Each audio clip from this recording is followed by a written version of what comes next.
Here we go. Start. Okay, so the recording is started. Um, yeah, this part is not super crucial to the class, so I'm gonna start talking, even though it's right before, like a few seconds before 9 o'clock. So Joplin is a note-taking tool. You are free to take notes any way you want, but I'm just showing you, one way to take notes electronically. So what Joplin is really good for is typing notes. It can handle math equations too. So if you want to enter like E equals mc squared, it can quite easily handle that. Okay, so it can also be used for your math classes. But if you're new to LaTeX, it might take you some time to get used to it. So you may not want to do it, like live during a lecture. But if you're cleaning up your notes afterwards, this may not be a bad tool. All right. So I'm using Joplin to take some notes, for today's class, because I want to show you the whole sequence of how to analyze how this instruction or how this opcode is done. So what we want to do is we want to add, okay, so this is what we want to do. So the operation that we want to do is to look at the registers B and D, and essentially, this is what we want to do. Okay, we want to add the value of register D to register B. So this is the mnemonic, this is the C notation that is equivalent to what we want to do. And by doing this in the processor, I'm illustrating basically the entire chain of how the processor executes instruction, and also the important pathways between the major components of the processor. So today's class is super important, and that's why I have to make sure I'm recording, because you might want to come back to this class or this lecture recording from time to time just to pick up some additional details. It really doesn't hurt if you are to take notes also during the class, just to jot down a few things that you notice is like, oh, this seems to be important. Okay, or your own thoughts about the concepts that are involved.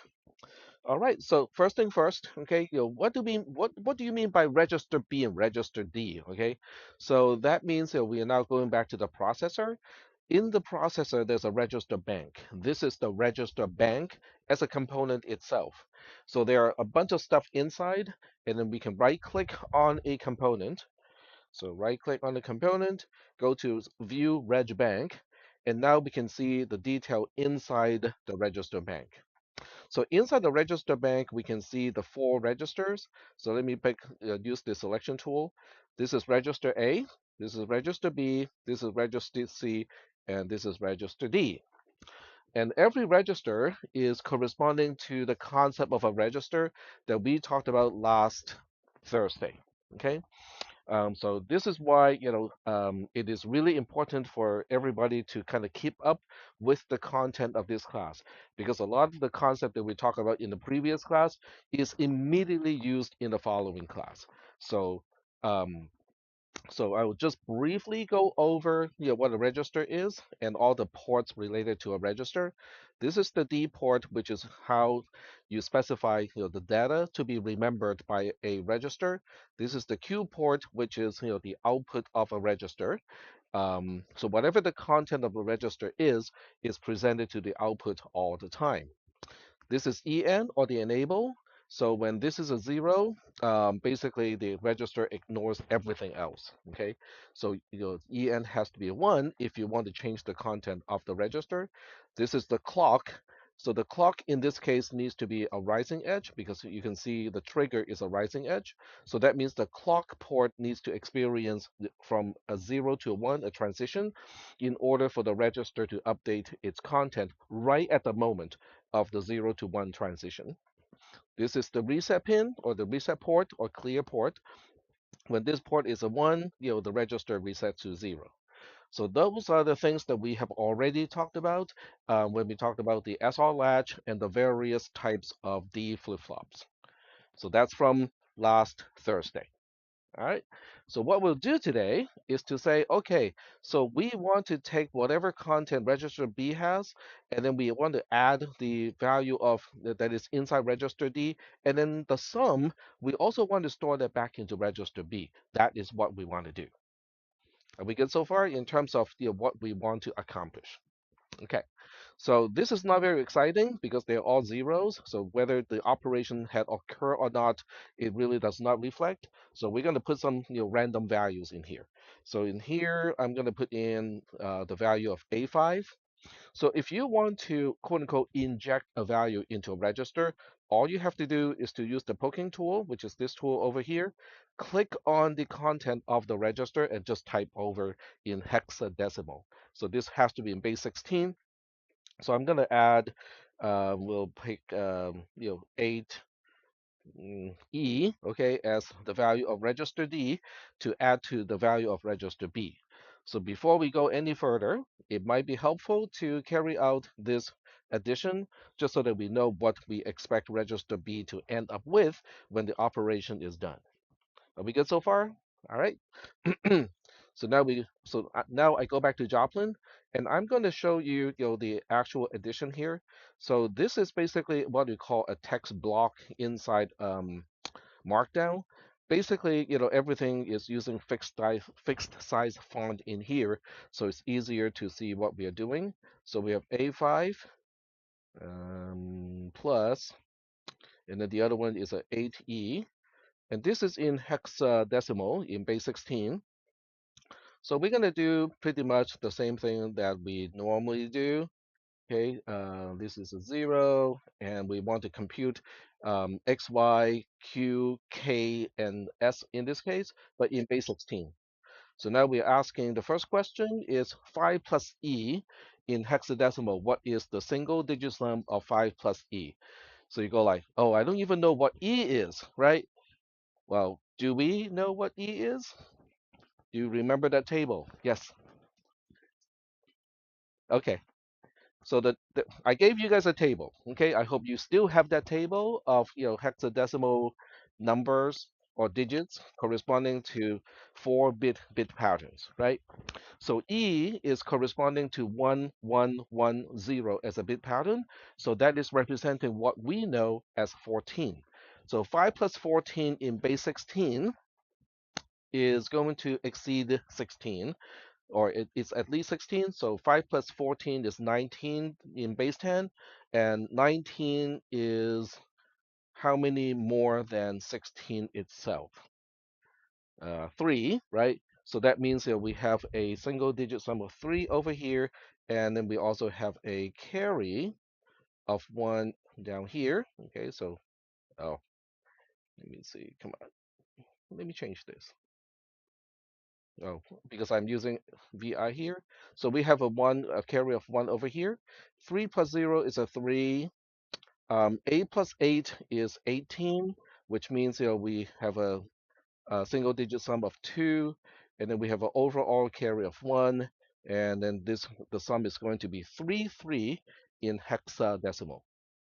Okay, so this is at least what I think. Okay, we'll later on verify whether this is actually what we end up with or not. All right. So this is just me trying to predict what the new value of register B should be after the operation is finished. The operation that we want to perform, once again, is we are adding the value of register D to the value of register B, and both of these registers are in the register bank. So are we good so far? All right. So now we know the supplier of the values that we want to add. So now we have to go like, okay, but who's going to do all the adding? The adding is going to be done by a component that is called the ALU. So the ALU is right here. It looks like a really simple and small device, but it's actually more complicated than anything else in the processor. So when we do a right click and go for view ALU, this is what it looks like. Okay, it is a little bit complex. But the most important part of the ALU is it has 6 things. There are there are 6 items, okay, that can do computation. This is an adder. This one is a subtractor. This one is a right shifter. This one is a bitwise NOT gate. This is a bitwise AND gate, and this is a bitwise OR gate. So those are the only 6 things that this particular processor know how to do, and that's already enough. In fact, most of the basic processors only do addition, subtraction, and probably a right shift operation. Okay, so the rest is not really needed. All right. But we have just identified the adder. So this is the component that can do all the adding. In other words, we want register B to be routed to this input port. We want register D to be routed to this input port, or I should be more specific. We want port D, excuse me, port Q of register B to be connected here. We want port Q of register D to connect here. And then we want the output here to connect to port D of register B because we want to update register B. So are we doing okay so far in terms of what we need to do? Yes, maybe. You guys are not taking notes? Yep. Sure. So I will even write it down. Okay, so I'll do even better. I will write it down and go like, okay, what do we want to do? The first thing is we want register B, the Q port of register B to connect to the adder's I'll call it X, which is the first number or the first connection to be the first thing to be added. And then the second thing is we want the Y to connect to register D's Q port. And then the third thing is we want the adder's output, which is our sum, to connect to the D register D's D port. So I know that's it looks a little funky, but D.D means we are looking at the D port of register D. So these are the connections that we want. There's also a specific order. Whatever is on the left-hand side of the assignment is a input. Whatever is on the right-hand side is an output. Are we doing okay so far with all of this? All right. So this is what we want. So now the question is, how do we do that? Because there are so many things in between. So I think we can take a look at this from the outside first, okay? Or we can take a look from the inside, just fine too. So what we want to do is to say, okay, let's take a look at this input here. And you can see that the first thing that is standing between this and the input pin of in1 is DMX, okay, which stands for a demultiplexer. Okay, this component here is a demultiplexer. So that's our first question is what is it, right? How do we make sure that the input of DMX here connects to output 0 of the DMX? DMX stands for demultiplexer. Okay, DMX stands for demultiplexer. So now we go like, okay, but what does it do? How do we get it to work? The first thing is you want to know where to find the library reference so that you can read it when you go like, I'm not really sure I can remember all of that stuff that Tech talk about. So you want to be able to get to the library reference. Okay, so I'm dragging the library reference into your view. So give me a second. There we go. Okay, so this is the library reference, and then you go to plexers, and now we have the demultiplexer. So under the demultiplexer, it tells you what each port is doing. So I can briefly describe each one. Your lab today, and also there's a little take-home homework now. Okay, so both of those are designed to help you understand all the components inside the processor. So this part here is an input. Okay, it has a single input of whatever data that we need to distribute. But in this particular case, it has four possible output. This is labeled 0. It is output 0. This is output 1, output 2, and this is output 3. And then we have two additional connection points or ports. The one that is right under the gray dot is going to be a number that can help you specify, all right, there's one single input. I can only connect it to one and only one output. Which output do I want the input to connect to? So what I'm pointing at right now under the gray dot is going to be a number, or it specifies a number from 0 to 3. But because it's binary, so that means it's going from 0, 0 to 1, 1. Are we doing okay so far with what the gray dot is doing? The gray dot is what we call the select of a multiplexer. Its only job is to specify which output connects to the only input. It's like a railroad switch, except it's not just switching between two output. It can switch from output 0 to output 3. Question. Yep. Yep.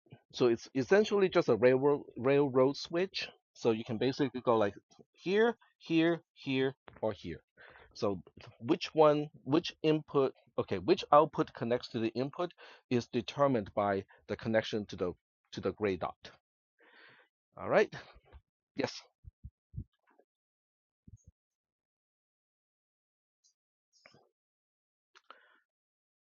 Say that one more time. Hmm. They have to match. Yeah, they have to match. So a multiplexer can be multi-bit, can be single bit, but the input and the output ports, they must have the same number of bits. So the bit width must be the same from the input to the output. All right. So there's one more connection here. There's one more port. What is it? What does it do? So this is the enable of a demultiplexer. It is optional. So yesterday I drew a flow chart, kind of documenting, what is the output port of a demultiplexer. So today I'm instead of using a flow chart, I will use pseudocode instead. So I'm going to use pseudocode in Joplin to document this. So here we go. All right, so let me just kind of give it we'll just kind of make pseudo C code here, okay? So this is pseudo C code. So the first question is whether whether the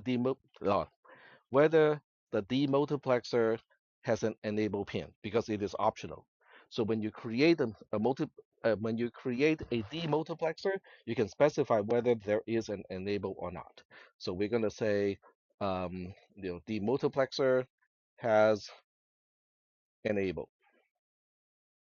So I'm using pseudo C code. So now we have either then, and then we also have else. Is that okay?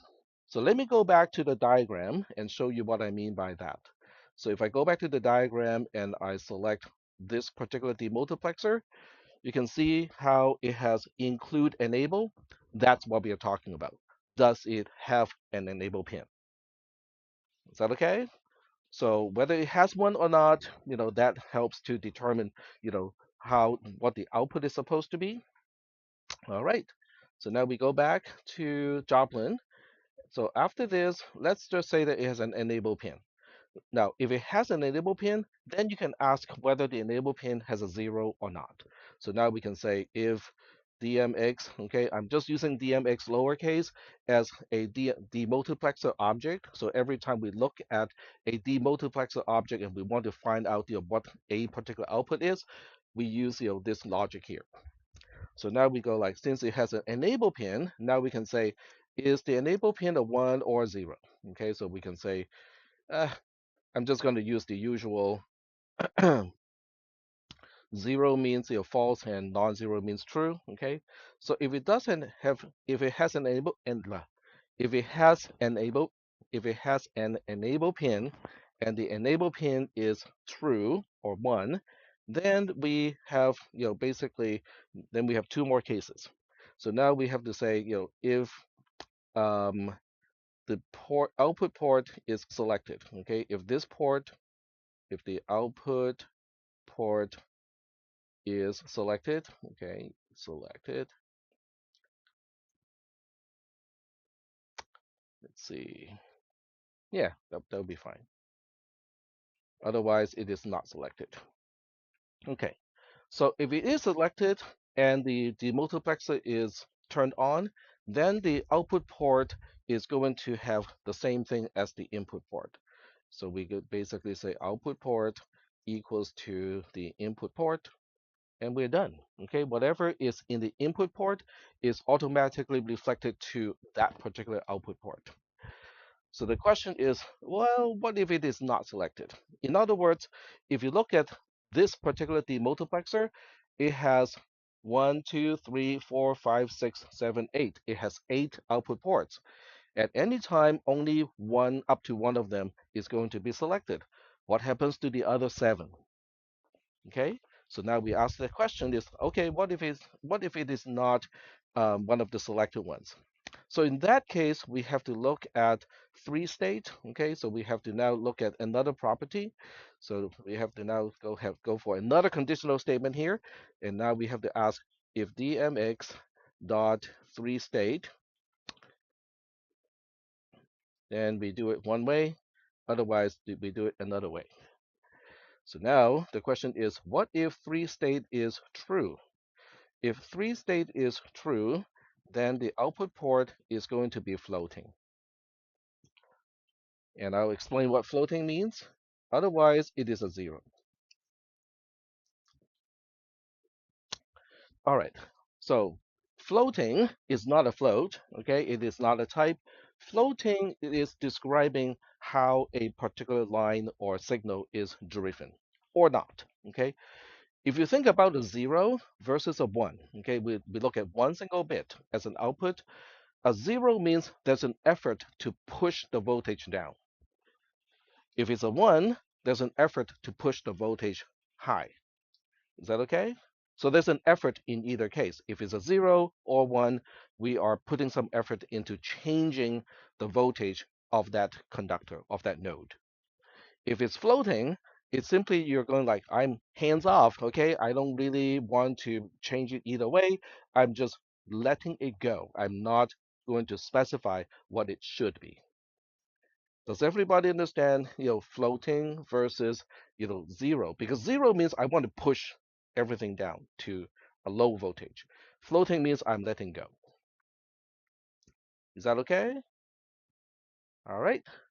So now we have handled, the entire flow chart on that side. Now the question is, what about the else case over here? So we are going to, we'll just make this a little bit bigger so we can see the entire code, okay? Because I think that's kind of important. You guys can focus on the right-hand side because I'm typing on the left-hand side. So this particular else is corresponding to what if the demultiplexer is not enabled? In other words, the whole device is not enabled. So I'm going to put a comment here just to remind us, how did we get here? Okay, so if we get to this block, it means the demultiplexer has an enable pin, but the enable pin is specifying a zero, which tells the demultiplexer and go like, you are not selected, okay, you're not enabled. So in this case, all the outputs, okay, not only the one quote unquote selected, but all of the output will be determined by another property here, which is disabled output. So now we have to look at disable output. So we basically say, okay, if dmx dot disabled output equals to 0, then we do one thing, otherwise we do something else. So if it is specifying 0, then we are going to say the output port is just going to output 0. Otherwise, it is going to be floating.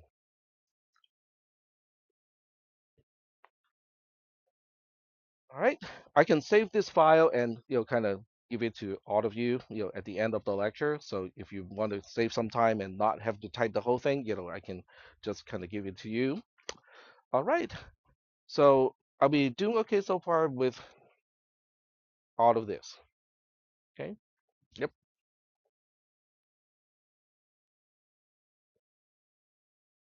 Mm-hmm. Yep.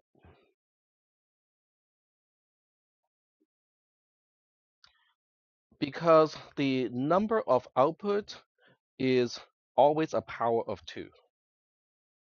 Because the select Because if you have, let's say you have 4 outputs, okay? If you have 4 outputs, you need 2 bits for the select. If you have 8, you need 3 bits for the select. If you have 16, you need 4 bits for the select. So that's why the output is always a power of 2. So it can be 1, 2, 4, 8, 16, and so on. So when you have a 16 output demultiplexer, you can choose not to connect anything to some of the outputs. That's fine. But you cannot have something that has like a really oddball number like 13, because 13 is not a power of 2. Good question. Very good question. All right. So now the next question is, what if, so we're getting back to here. So what if it does not have an enable? So this is where I'm going to make some changes to this code here. Um, that might kind of make it a little bit difficult to read. Okay, so we'll go ahead. I'll go ahead and see if this is making any significant changes. So I'm going to comment out this line over here, which also means I need to comment out all of these. So instead of doing that, I'm going to say DMX has EN and that. Okay, so it's basically specifying the same thing, okay, because we have only specified this particular branch, but we are also going to specify something else. So in addition to doing this, which is basically it is enabled, we are also going to say what if DMX has EN is false. So we are going to say if this is false to begin with, which means it does not have an enable pin, then we are going to say, okay, if it has no enable pin, then it is always enabled. So we are changing the logic just a little bit to basically say if the demultiplexer does not have an enable pin, it means it is always enabled. If it does have an enable pin, then it depends on the state of the enable pin. If it is a 1, then the demultiplexer is enabled. If the enable connection is a 0, then the demultiplexer is disabled. And depending on whether it's enabled or not, and also depending on whether the output port is selected, then the output has to depend on a whole bunch of factors. We doing okay so far? Okay. So the way I describe it may not be the best or optimal way to describe it. Once again, you can go to the help library reference and just go to the demultiplexer. It's not really that long of a read, but basically they're basically talking about exactly the same thing, but in a slightly different way. Are we good so far? But conceptually speaking, a demultiplexer is simply a device that has one single input, multiple outputs, but you can only connect the input to up to one of the output. That is the essence of a demultiplexer. Are we doing okay so far with that core concept of what a demultiplexer is? All this enable, three-state, disable output stuff is really kind of important, but it does not change the core function of a demultiplexer. All right, so given that, okay, so now we go back to the circuit itself and we go like, okay, we kind of need to make sure that this input pin connects to output 0. So that means um, we need this input to connect to this output here. So that means we need this selector to specify exactly 0, 0, 0. So that is opcell or operation select. So now we jot down some notes here. Okay, we jot down some more notes in Joplin. And we say, OPSEL. Okay, we say OPSEL needs to be 0, 0, 0 as a binary number. And that turns out to also control, it controls both of the multiplexers. So whatever this input pin is, will be connected to the second input of the adder, which is exactly what we want. It also connects the output of the adder to this to the output of this demultiplexer because, excuse me, to this multiplexer because this multiplexer also has the same select as the demultiplexers. So now the question is, what is a multiplexer? We just talked about a demultiplexer. What exactly is a multiplexer? What is your guess? It's exactly the opposite of a demultiplexer. So a multiplexer has multiple inputs. For this one, up to 8, right? And its job is to choose one of up to one of the inputs and connect that input to the only output.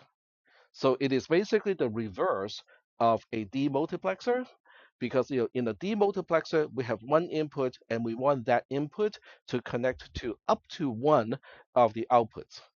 A multiplexer is doing exactly the opposite. It has multiple inputs. They can all be active with different content, but we only want to connect up to one of the inputs to the only output of a multiplexer. But other than that, it works exactly the same way like a demultiplexer. In this one, we have a select, which is also under the gray dot. It also has an enable. The behavior of the enable is a little bit different because now you do not have to worry about a unselected output when the multiplexer is enabled because it only has one single output. It has to be selected, quote unquote selected. All right. Do we have any questions about a multiplexer? Yep. Yeah. Yeah, so these are built based on standard gates, and also the most important part is these are built on somewhere in the design is what we call a controlled buffer, because that's the only way you can say, oh, don't output anything, just leave the output floating, don't specify a one nor a zero. All right. So this is the inside of the ALU, which stands for arithmetic and logic unit. That's the full name of the ALU, but that's an easy term to look up. If you just go to Google and search for ALU, you'll find it pretty easily. Are we doing okay so far with this picture?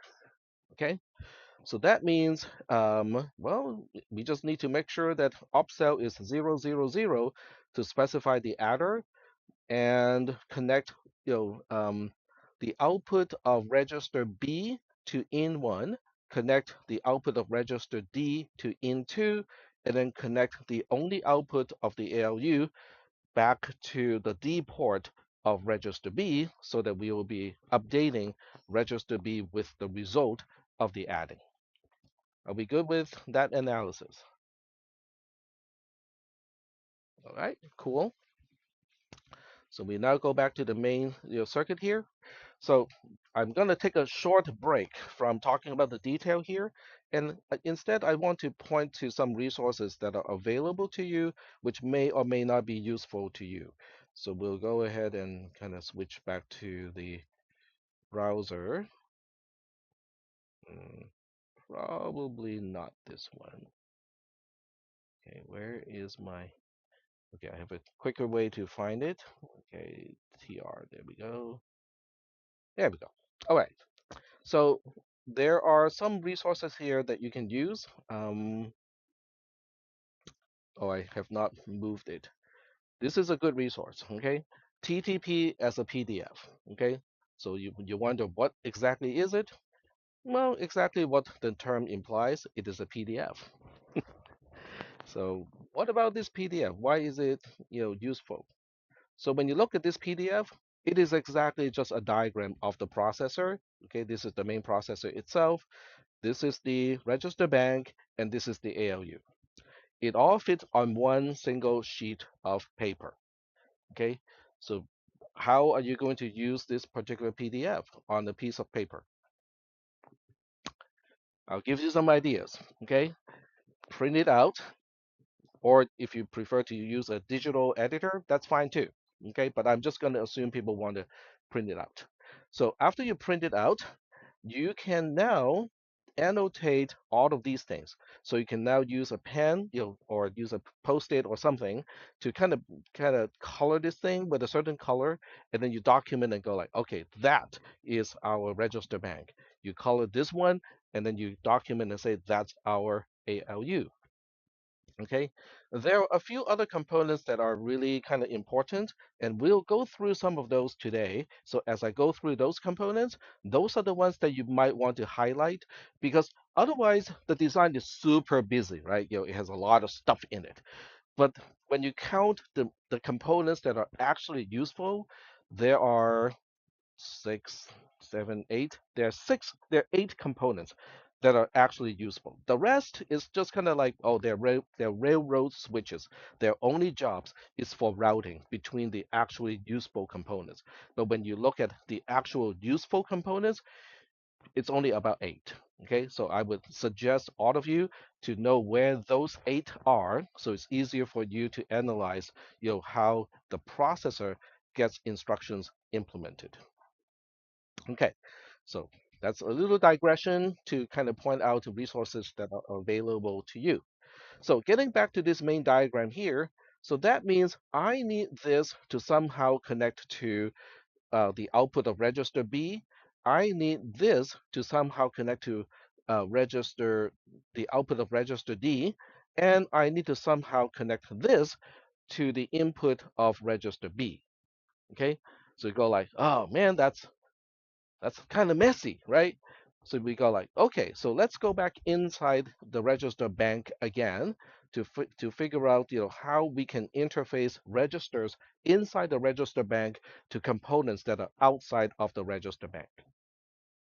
Any type of interaction of the register bank to the outside, they have to be done by the input pins or the output pins.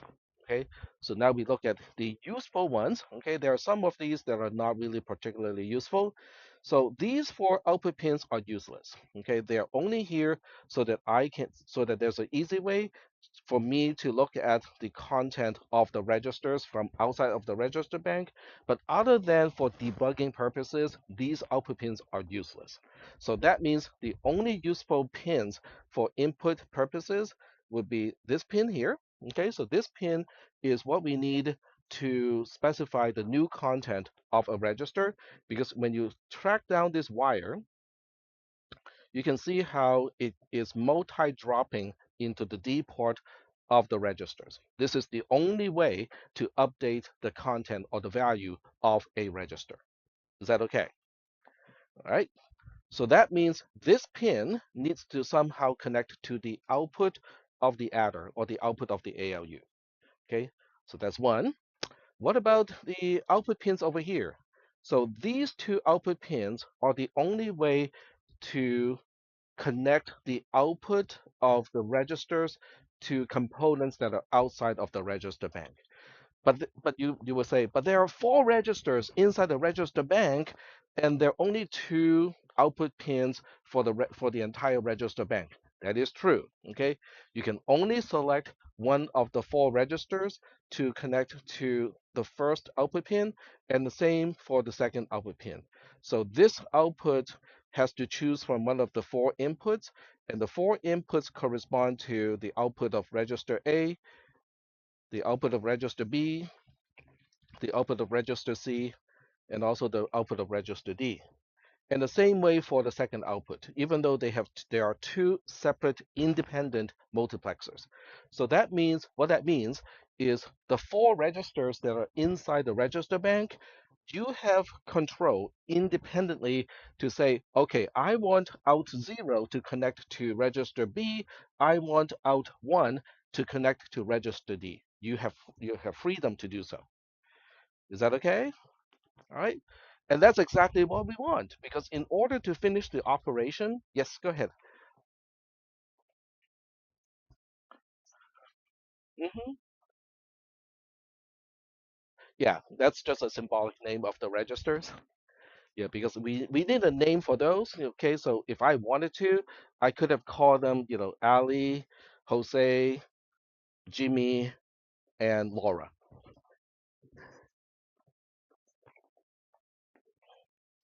Right, for debugging purposes. Yeah, so these four are only for debugging purposes. And then these particular names over here is just an easy way to quickly identify, the four registers. And as I said, I could have named them anything I want. So are we doing okay so far? All right. So now, we go like, okay, so how do we want to configure these things? I actually want this thing to connect to here. So the question now is, how do I do it? Well, let's take a look. This is input one. I want input one of this multiplexer to connect to the output. So that means, what do I need to specify here? 0, 1. Very good. and I need to connect this to this output over here. So what do I need to specify here? 1, 1. Very good. Okay. So I need 1, 1 here. I need 0, 1 to be here. So now I also need to update register B, after the addition. So you look at this and go like, whoa, tech, the input, the register input connects to the D port of all four registers. So does that mean that we're going to update all four registers at the same time? Well, fortunately, no, because if you look at the enable of each register, it has a dedicated line to this thing that is called a decoder. So you can see how this output connects only to register A's, enable. This only connects to the enable of register B. This only connects to the input of the enable of register C, and this only connects to the enable of register D.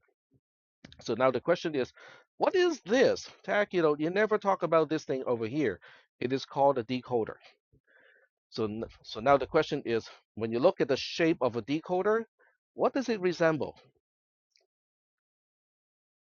It looks like a demultiplexer without an input, right? Because a demultiplexer would have an input on the left-hand side right here. This one does not have it does not have an input on the left-hand side. Well, that's because the input is implicitly a 1. So a decoder is essentially a demultiplexer where the input connects to a constant of 1. That's it. And that's why it does not really deserve a whole lot of description because it really is just like a regular demultiplexer, except the input is not flexible. The input always connects to a constant of 1. Is that okay? So we'll take a closer look at this particular decoder. Okay, so it is already selected, and we can look at all the values down here. The orientation or phasing, that's just making it look nice, and the output is facing east. Select location. Yeah, you can flip it if you want to. If you want to flip the select port to be on the top instead of at the bottom, you can do that. But that's just cosmetics. Okay, it changes the way it looks, but it doesn't change the function. This is important. Okay, it has two select bits because it has to select among one of the four outputs. Okay, so 2 bits will give you 0, 0 to specify output 0, 0, 1 to specify output 1, 1, 0 to specify output 2, and then 1, 1 to specify output 3. So that's why the select bits or the bit width of the gray dot is 2. We need 2 bits in order to specify one of four. Are we doing okay so far with that? Okay, but that part is not any different from a regular demultiplexer. A regular demultiplexer has exactly the same thing. It also has 3 states, but this time it is saying no. So based on the flow chart that we have talked about, okay, I know I did not tell you guys to write it down because I would share the document with you, but do you remember what 3-state means? What does it apply to? Yep.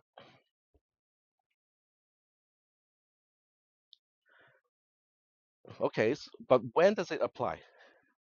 Under what condition do we even bother to take a look at 3-state?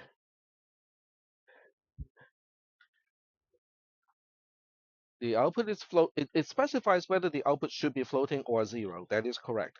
But under what condition does it does it matter?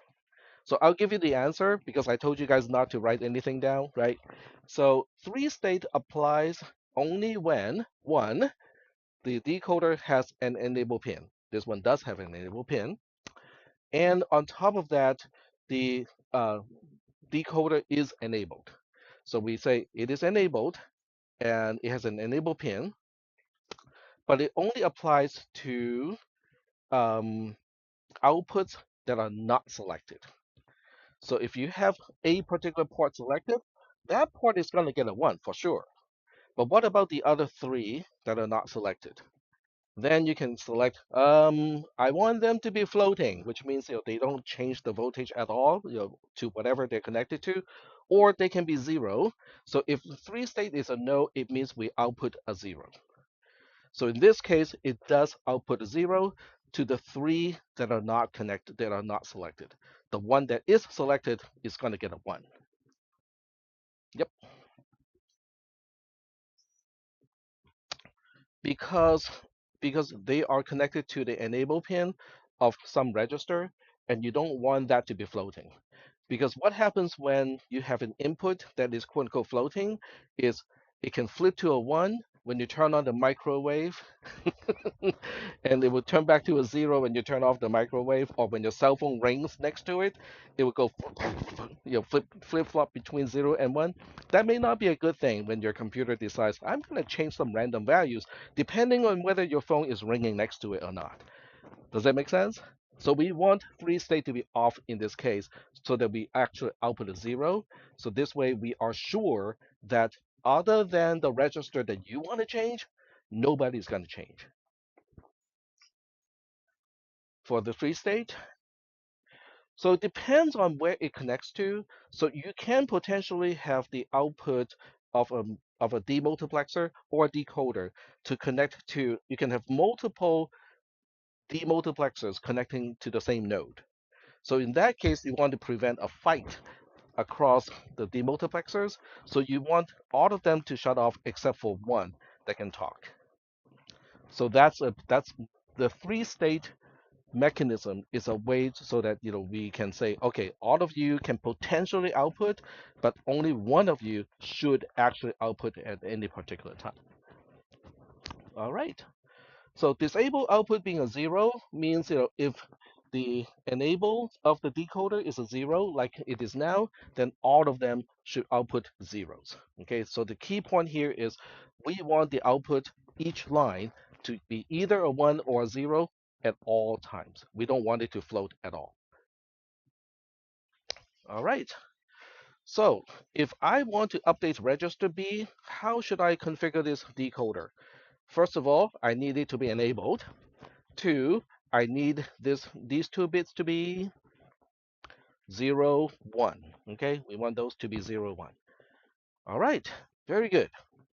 So now we are going back out, okay, because now we have already talked about how to configure, all these pins, inside the related to the register bank. So now we go like, okay, so up to this point, we have already talked about how we can make this node connect to the output of register B. And unfortunately, we wanted to go here, and we have a demultiplexer standing in our way.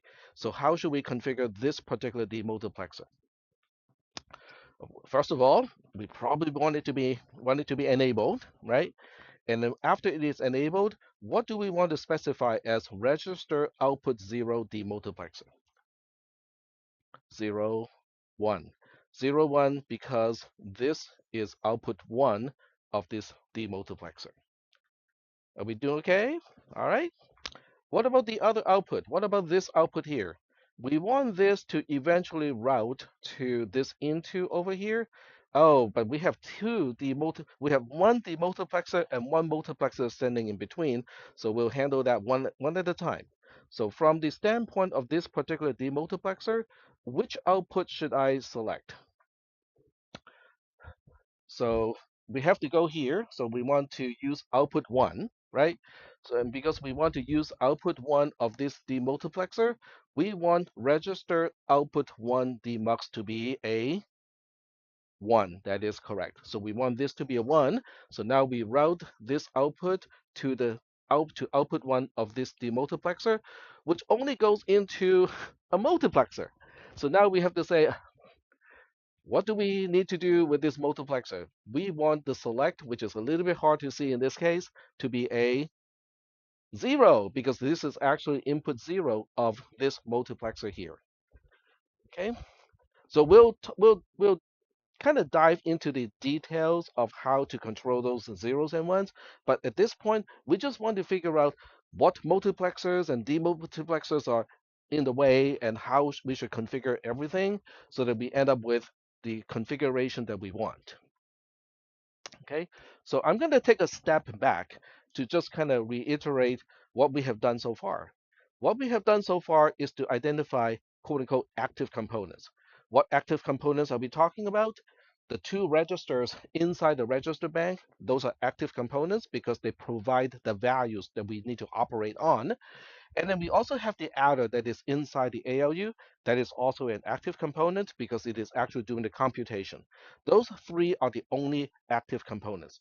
Then you go like, what about all the crazy multiplexers and demultiplexers along the way? They are just for routing.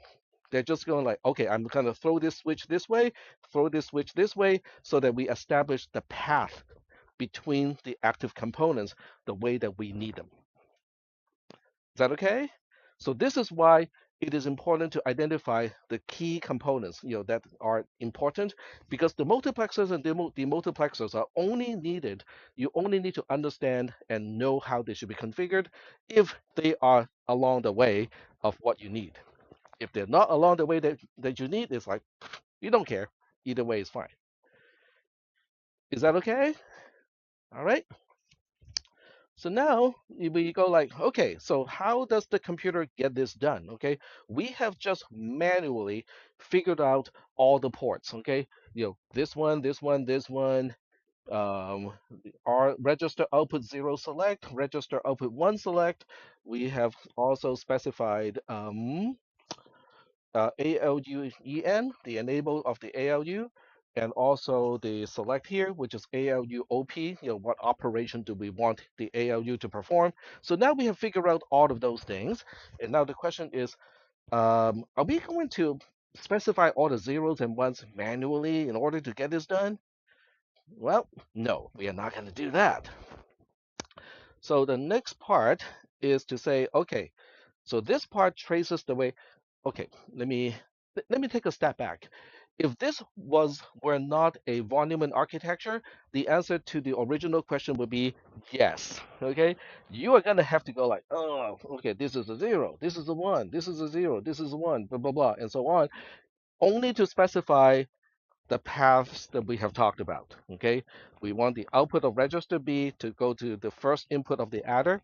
We want the output of register D to get to the second input of the adder. We want the output of the adder to go back to the D port of register B, and you will have to go like, oh, we have to all manually configure all these things. Okay, and then for the next operation, guess what? You have to redo all of these things, and it's not pleasant. Okay, so can someone remind me what is the characteristics of the von Neumann architecture? What is the contribution of John von Neumann? Go ahead.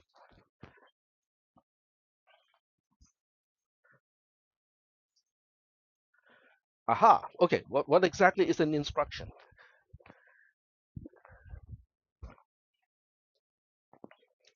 Nope. Nope. No. We are going to store instructions in the memory of a computer, as opposed to everything is done by hardwiring. Okay. So now we go to another resource that is also going to be quite useful. So this one is inside the processor subfolder of the shared folder that you already have access to. And I changed the font size of my browser, so it's a little bit small now. But you want to go to what we call the opcode table. Okay, so opcode table is a spreadsheet. So you might want to remember the name, your opcode table. All it is just a spreadsheet. So now we go to the instruction that we are trying to describe, which is the add instruction. So let me kind of bump up the font size a little bit, just so that we can see a little bit better of what this is about. Okay. So the highlighted row, or row 21, is the one that we want to focus on. Column A is what we call the opcode. Okay, the opcode is just a bunch of zeros and ones that we store in RAM. So in this case, I'm describing a pattern that starts with 1000, but the other four bits kind of depends on which register do you want to add to which register. Is that okay? So the common part is 1000, which is an 8 in hexadecimal. The other part kind of depends on, do you want to add register B to register A, or do you want to add register A to register D? So that's what the XXYY is for. So now we look at column B. Column B is what we call the mnemonic. Okay, the mnemonic is basically a way to describe the instruction that's easier for you to remember. Okay, because even I cannot remember the opcode like 1000 and then XXYY for this instruction. I cannot remember that, but the mnemonic is fairly easy to remember. Column C is RTL, okay, which stands for Register Transfer Language. It is basically a way to describe what we want to accomplish. Okay, so in this case, I'm borrowing the C syntax to basically say, oh, we want to add the values of register X and register Y. Each one is a placeholder of ABCD.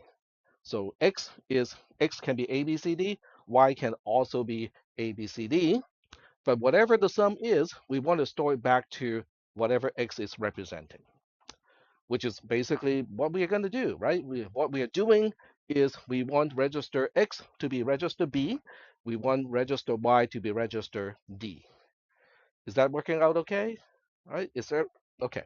So now the question is, okay, now that we know register X, okay, here is supposed to specify register B, and we know that register Y is supposed to represent register D for the specific instruction that we want to implement, what are we going to do with XXYY as the bit patterns? So you might have to go like, okay, I have to go through mental exercises to calculate, what is register B and register D. Nope, you don't have to do that because I spelled everything out already. So if you want to specify register A for X, then XX is going to be 00.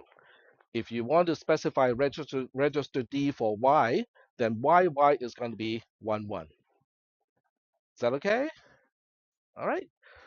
So given this, okay, now we can say, oh, so we know everything that we need already because now we know the entire opcode is 1000, which cannot change because that's the constant part. XX needs to specify register B, so that's going to be a 01.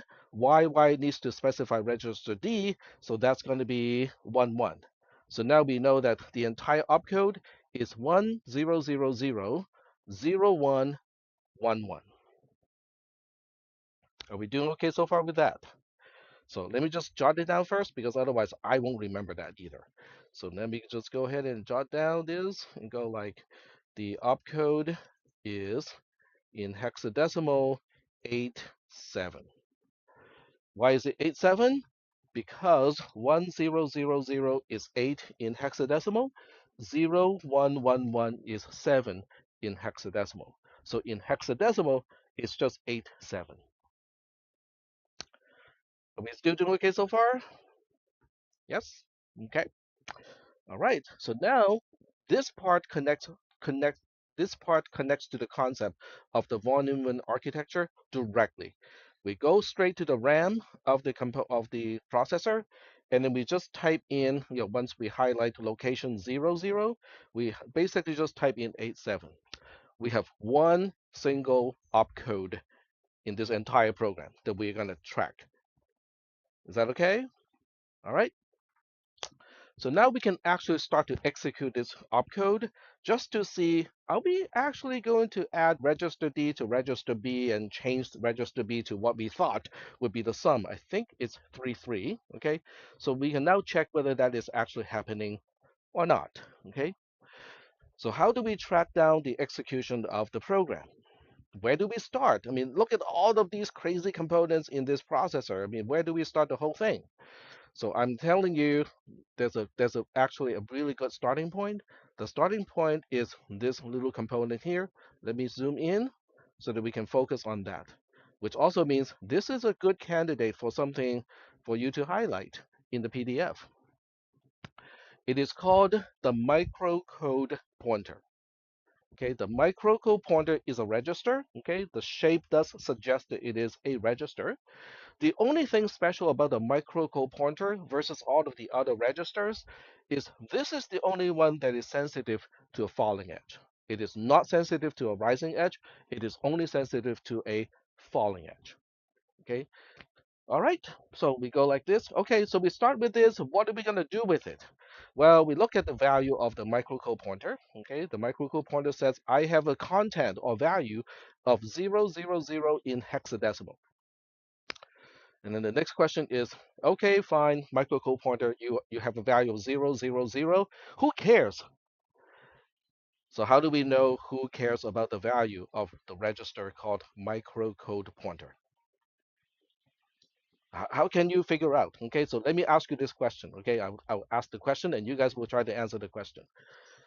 What in the entire processor cares about the value of the microcode pointer?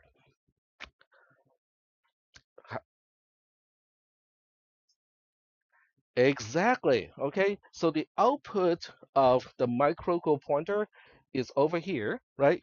So you track down that connection. They go like, oh, this thing over here. Okay. It cares about the value of the register because the output of the register connects to something of the other thing. Okay. So we'll go ahead and use the selection tool just so that we can know what kind of a component it is. It is a ROM component, which stands for read only memory. Okay, so from your perspective, from CISP 360, you can look at ROM, a particular ROM, as an initialized array of integers. Okay, so what can you do with a const initialized array of integers? There's only one thing you can do, which is I need to retrieve the value of a particular element in the array. And that's the only thing you can do with ROM also. So it has several ports. Okay, the select port is not super important. So this particular select port here is more like enable. Okay, so if you don't want to get confused, if I were you, I would cross out the select and just write en next to it because that's basically the job of this particular port. It's basically saying, hey, is this ROM component supposed to respond to anything? Okay, that's what the select is in the case of a ROM. And this one is always selected, okay, because it's always going to be active. All right, so we have two more ports, which is port A and port D. Port A is basically what you put inside the square bracket when you need to access a particular member of an array. It is where the index would go in array indexing. Are we good so far with that analogy? And then the output is going to be the D port, which is the value of the element that is specified by the A port. And that's it. That's the description of how a ROM component works. Yes,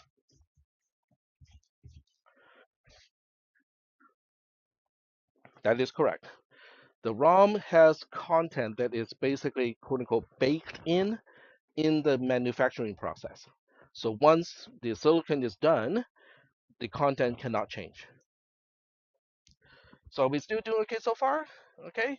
So right now, what we are seeing, okay, if you use the poking tool, you can see the output of this node here is just 000, which is not exactly surprising, right? And it's going into this ROM here. And you can also see how location 000 is the one that is selected. Okay. So that means this crazy, hexadecimal bit pattern is the output of this D port over here. All right. So you can say, okay, so tag, what is 0001, 0000, 1000, 0000, 0000, 0000, 0111? What is that output going to do to the rest of the processor? Well, okay, don't worry about that. Okay, so what we'll do is we're going to do an analysis of what is active here. Remember, registers, RAM, and the ALU are the only active components. Okay, you can count everything with two hands. So now you just go over each one of those and ask, hey, are you active? Are you doing something? And this is why the PDF might come in handy because you can now color code things. So we'll start with the register bank. Does the register bank look like it's going to do something? Do you see any bright green lines? Nope. Okay, it's not going to do anything. Fine. Okay, not useful. Is the program counter going to do anything here? Do you see any bright green line going in? Because it's a register, and a register does not update anything unless the EN is a 1. So this one is not going to update, it's not being updated. So you do this analysis. There are only 4 registers that are not inside the register bank. The program counter is 1. The instruction register is the second one. The flags register is the third one. And then the fourth one is the microcode pointer. So those are the only 4 registers that are not inside the register bank. So if you follow the instruction that I just mentioned and color code, okay, how long would it take you to go through all 4 registers and see which one is has a green line? 2 seconds, 3 seconds, okay? Shouldn't be long, right? But if you don't highlight them, then you have to scan through the whole processor, and that's a whole different kind of exercise. Okay, but we can see that, oh, look at this one here. The instruction register is enabled. Why? How do we know? Because bright green is a 1. So the enable of the instruction register is now a 1. So we know that on the rising edge, the instruction register is going to update. So knowing that, what is your next thought? I hope your next thought is not, I'm waiting for tech to say it. That would not be a productive way to think about this. Okay, so what do you think is your next thought? Knowing that a register is going to update, what is your next thought? Mm, okay, so which port are we looking at? Not the output, because it's getting updated. If it's getting updated, it's going to be the input that we want to know, because we want to know who is providing the content to update the register. Does that make sense? Okay, let me say that one more time. Whenever a register is enabled and the clock is about to give you an edge that updates the register, the question to ask is, who is providing the value to update this register? Okay, so now we track it down. So we track down the D port. Okay, we click on it when the tool is in the poking mode. So we click on this line here, go like, oh man, this kind of sucks because it goes all over the place. Well, it's not really that bad, okay? Because this one here, this is a multiplexer, this is an input. An input cannot specify content. So that means, oh, okay, we don't have to worry about that one. Same thing with this one over here. This is an input to a multiplexer. It cannot specify anything. It is not an output. Okay, not too bad. Oh, wait. Look at this one here. This is an output, but we don't have to worry about this one either. Why not? It is not enabled. You can see the enable of this demultiplexer is a dark green. So the demultiplexer is turned off. Okay, so that means it's not outputting anything. So this is also answering the question of why 3-state is important. Because this particular demultiplexer is set up so that if it is not enabled, all the outputs are 3-state, which means it doesn't do anything to any one of the outputs. Other components now have the freedom to kind of specify the content. Okay, all right. So where else does it go? Okay, it goes to the input of the instruction register. That's where we started in the first place.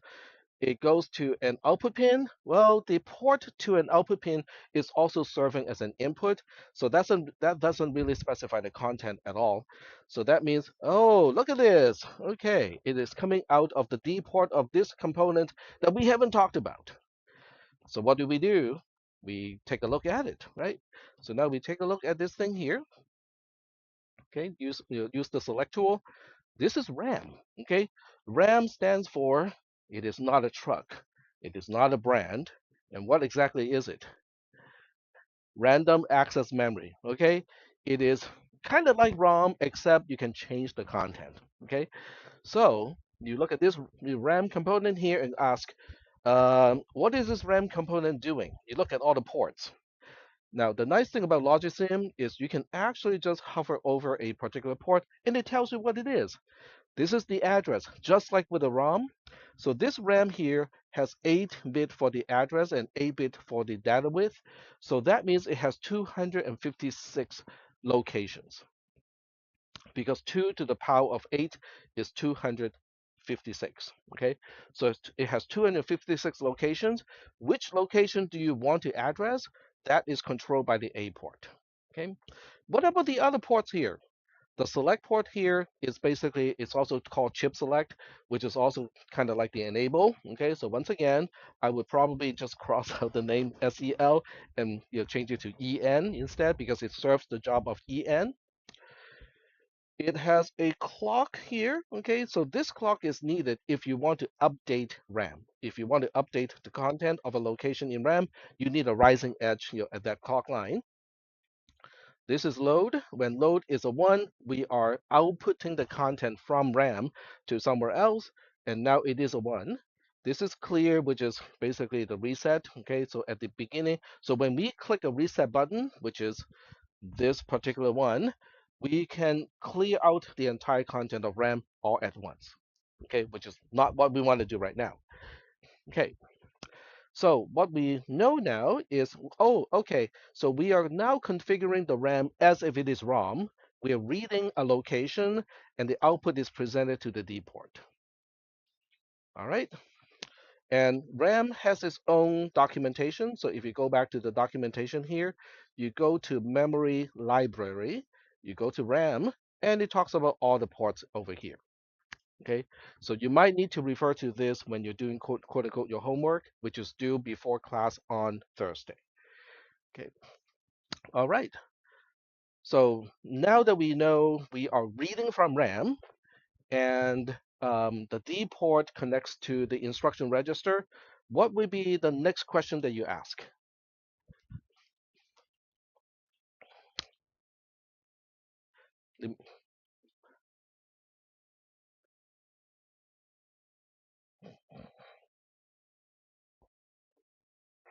We know what the D port is outputting, which is whatever is being selected here, which is addressed, right? So somehow we're addressing location 0. So what is the question to ask? Where is that 0 coming from, right? Where is that 0 0 coming from on the A port? Because we don't know yet. So now we have to track that down. So we go back to the poking tool, which is really helpful for tracking things. So we now look at the A port and go like, okay, who tells me that I'm supposed to look at location 0? Unfortunately, it ends at the output of a multiplexer. So now what do? You look at the select of the multiplexer. So you now know that, oh, okay, input 1 connects to the output of this multiplexer. So we need to track down who connects to input 1. So now we track down who is connected to input 1, which is this Y here. And then we go like, oh, scroll, scroll, scroll. Ah, it is the program counter. Okay, the output of the program counter as a register is actually connected through the multiplexer here to the address port of RAM. The program counter, the job of the program counter is to keep track of where do I find the next opcode to execute. That's its job. And that is why, at this point, it is connected like this. So what we are witnessing right now, um, so when we have a rising edge, we are now going to expect the instruction register to get the content in RAM at location 00, which is our 87. So this particular moment is really kind of important. So I'm going to write some notes here. Okay, so I will just add that when the microcode pointer equals to 000 in hexadecimal, and we have a rising edge. This is called the fetch operation. We are fetching the opcode from RAM into the instruction register, okay, to be processed later on. Okay, so now we get out of Joplin, go back to the diagram here, and I'll give it one tick. Okay, we'll give it one transition. Control T is the way to do it. Aha! Magically, The instruction register is now the 87. Okay, not kind of unexpected. So now we have a falling edge. The only thing that updates on the falling edge is the microcode pointer. So now we look at the microcode pointer and go like, okay, we're going to have a falling edge because clock is high at this point. So the next transition is going to give us a falling clock. So with the falling edge, how is the microcode pointer going to be updated? Same kind of analysis. Look at the D port of the microcode pointer. Oh, it is coming out of this multiplexer. The multiplexer has a select of 1. So now we track down input 1 of the multiplexer, and it comes out of an adder here. This adder is adding the current value of the microcode pointer with 0. You go like, that's useless. But K0 is a 1. So we are effectively still adding a 1 to whatever the microcode pointer has. That becomes the output. In other words, when we have a falling edge right now, it is only going to increment the microcode pointer. That's all it's going to do. Are we convinced that is what it's going to do? No? All right, so we can actually poke the wires to see what is already on the wires. So if we poke this wire, it is just 0, 0, 0 because that's the output from the microcode pointer. When we click this wire, it is 0, 0, 1 because it is 1 plus whatever the microcode pointer has, and therefore it is 0, 0, 1. That 001 is input 1 of this multiplexer, but since the multiplexer also has a select of 1, that means this 001 is now presented as the output of the multiplexer. So that means the moment we have a falling edge, the microcode pointer increments or changes to the value of 001. All right, we good? All right, so let's do it. Control T. Aha, okay, that works. Cool. So now you can also see how the ROM is now at location 001, which now means, oh, we have to go through this entire exercise again to figure out what it is going to do. So the first few times you do this by yourself, it is going to be tedious. Okay, I'm not going to say that it's going to be easy, but you have to do it. Okay, at least a few times because the next exam will ask you things related to what we are doing. Okay, so that if you do it a few times, you go like, oh, okay, this it's not too bad. Okay, it really is just tedious. I just have to track down a few things and know what questions to ask. So now I'm going to shortcut the whole thing because we are running a little bit out of time. So I would just point out, oh, this time the program counter is going to get updated because the enable is a 1. So once again, we have to say, okay, how is the program counter getting updated? If a register is getting updated, we track down what is connected to the D port. This D port connects to the output of this multiplexer here. The select of the multiplexer is a 0, so we track down input 0 of the multiplexer, which is, oh, we saw something like this already. Okay, it is coming out of an adder. The adder involves a 0. Okay, it involves the program counter itself and a carry 0 of 1. So that means, oh, okay, all we are doing is just adding 1. So let's double check and make sure that is the case. The program counter is 0, 0 at this point. Okay, the output of the adder is 0, 1. Cool. The output of this multiplexer is also 0, 1. Cool. So that means when we have a control T or when we change the clock, the program counter itself is going to auto increment to location 0, 1. Just like that. This is because once we have read the opcode on location 0, 0, why do we want to stick with location 0, 0? Let's move to the next location, the location of the next opcode that I should fetch. That's why we are using the auto increment in this case for the program counter. All right. So the next cycle, the next falling edge is also significant. It's because the falling edge only affects the microcode pointer, but this time the way the microcode pointer is going to change is a little bit different because, okay, we track down the D port, it's coming out of the multiplexer just like last time. But the select of this multiplexer is now a 0 instead of a 1. So that means we are not auto incrementing the microcode pointer anymore. Instead, we're using input 0 to update the microcode pointer. So that means now we have to track this down. Okay, click on it. You go like, it doesn't ring a bell. Well, it should ring a bell because 1000 is an 8, 0111 is a 7. It's 870. So then you got like, can it be just coincidental that we have an opcode of 87 sitting in the instruction register and now this is 870? No, it is not coincidental at all. Okay, this is engineered. So when you look at the splitter here, it says bit 4 to bit 11 comes from the tunnel that is called instruction. So what is a tunnel? Two tunnels of exactly the same name are logically connected to the same node. Okay, you can look at it as, have you guys played the game Portal?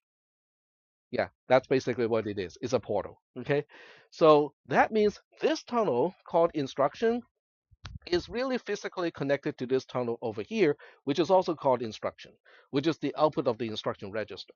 So that's why this 87 is presented as bit 4 to bit 11 of the input to this multiplexer here. What about the other 4 bits?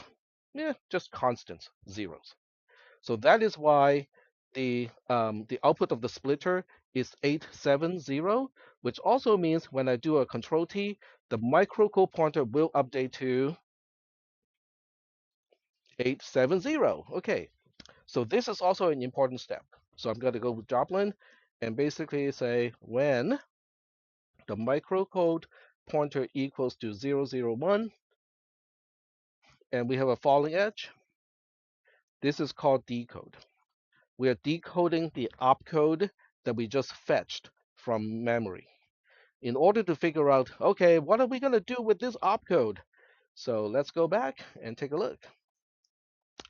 So are we ready to switch back to Logisim?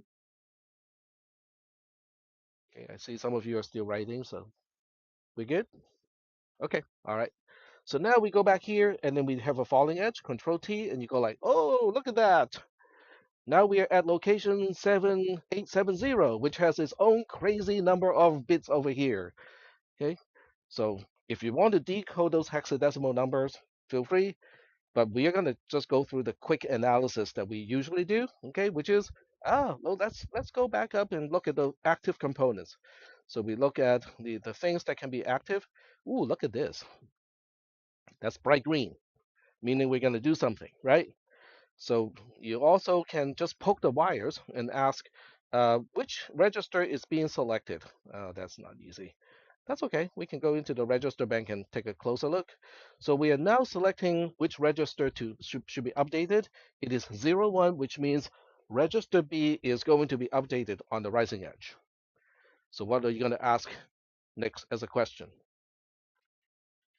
Who connects to the D port of register B so that I can know how it's going to be updated? Who's going to update it, right?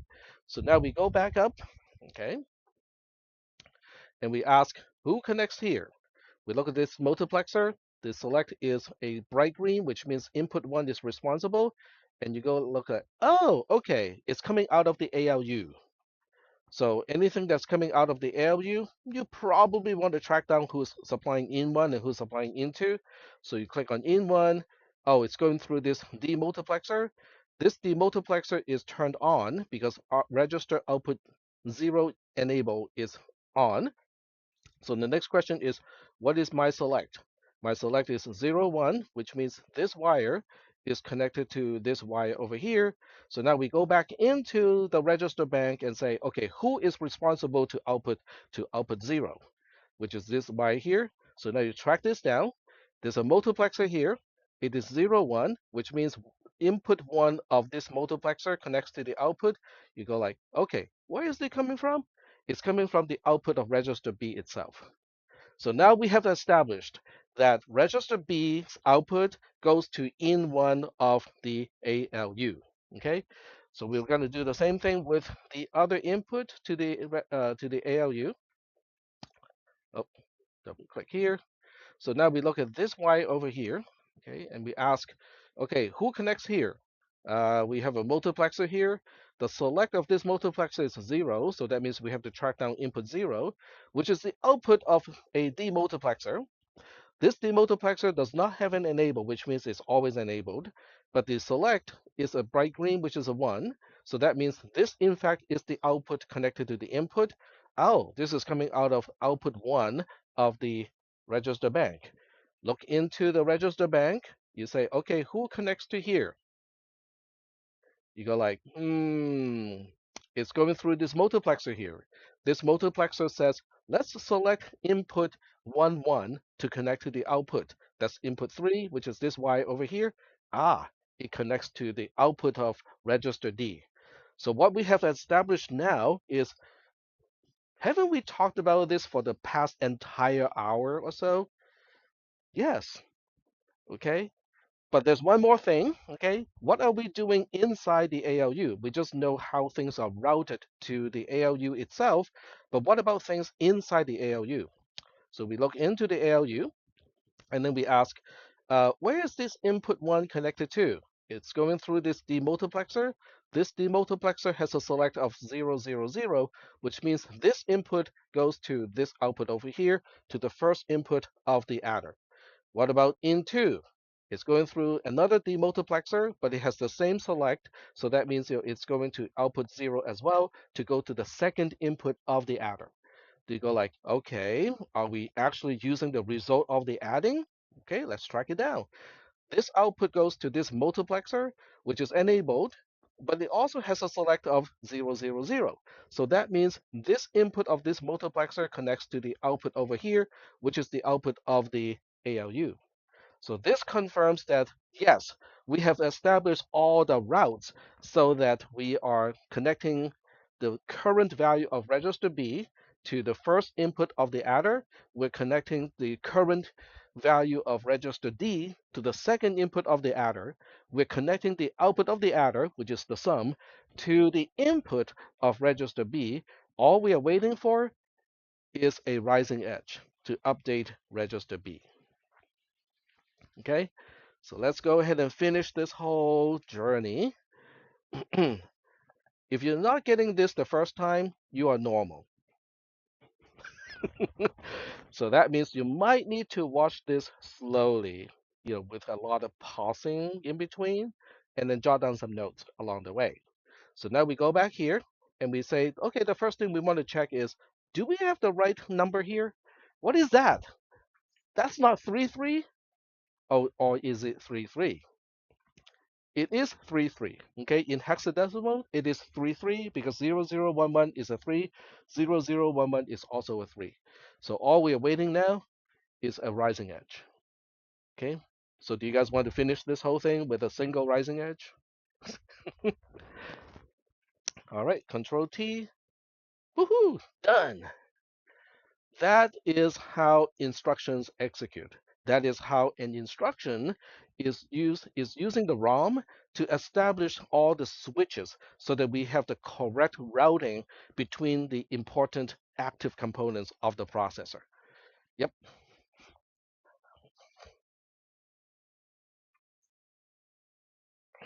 they're not necessarily one-to-one. So one opcode actually has up to 16 locations of ROM. So you can implement complex operations if you want to. You have up to 16 sequences of, oh, let's do this, then do this, then do this, then do this to correspond to one single opcode.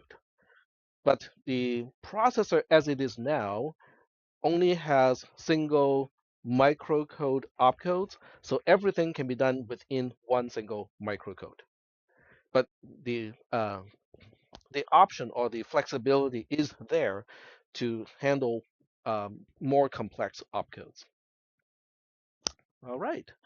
So as I said, this is not easy. Okay, if you can follow for the most part what I'm talking about in the class, you're doing fine. Okay, but the fine points of how I track everything, you might need to watch the video again. Okay, or you can also read a document that I have prepared. Now, whether the document is effective or not, that is kind of subjective. Okay, some people do not like the way that I write, and other people think it's okay. But that's why we have AI. That's why we have GPTs. So we are currently at. Oh, by the way, these two are the labs and the homework that we're going to do. I'll explain that later. So we are looking at this one here, TTP explained. That is the document that sort of explain what I have been talking about, but only in an overview. So you might want to read over this particular document while before or after rewatching the video of today's lecture. I think that would be helpful. All right. So, do we have any questions up to this point? Are we convinced that you now have a way to use those 2 hours of extra time per hour of lecture in the classroom? Okay, okay, good. I'm seeing a bunch of people nodding. That's good. So what do you think will happen to people who do not want to spend those 2 extra hours per hour of lecture at this point of this class? I might see them next semester in the same class. I mean, that's my honest opinion. Okay, I might see those people coming back here, or they might take the same class at a different college at that time, which is okay with me. All right, so you have two activities. One is due today in the lab, and the other one is due right before class on Thursday. So we'll deal with one at a time. Okay, so I'll show you the access code. This one, which you have to do during the lab time, has an access code of EDGY, EDGY.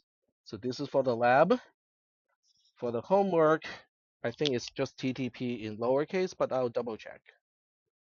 So for this one, which is what you can do at home, I turned off IP filtering for the second one, so you can actually do it at home. So for the second one, it is TTP for the access code. So for the homework, it is just TTP, all lowercase. All right. Do we have any questions? You don't have any questions? Yep, go ahead.